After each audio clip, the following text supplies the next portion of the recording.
heart attack can strike without warning, and every second counts. My chest, it feels tight.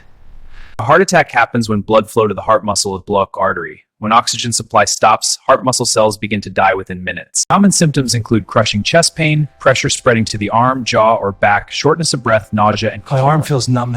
I think he's having a heart attack. Please send help quickly. Call emergency services immediately. Do not wait. Keep the person calm. Help them sit in a comfortable half-reclining position. Loosen tight clothing to reduce strain on the heart. If the person is conscious and not allergic, give 1 aspirin to chew. Aspirin helps slow clot formation and may reduce heart damage. Can you hear me? If the person stops breathing, begin CPR immediately. Place your hands in the center of the chest at 120 compressions per minute, allowing full chest recoil.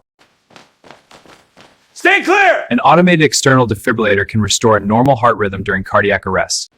In the hospital, doctors reopen blocked arteries using emergency angioplasty, a small balloon, and Recognize the signs. Act fast. Quick action saves lives. learn CPR and subscribe.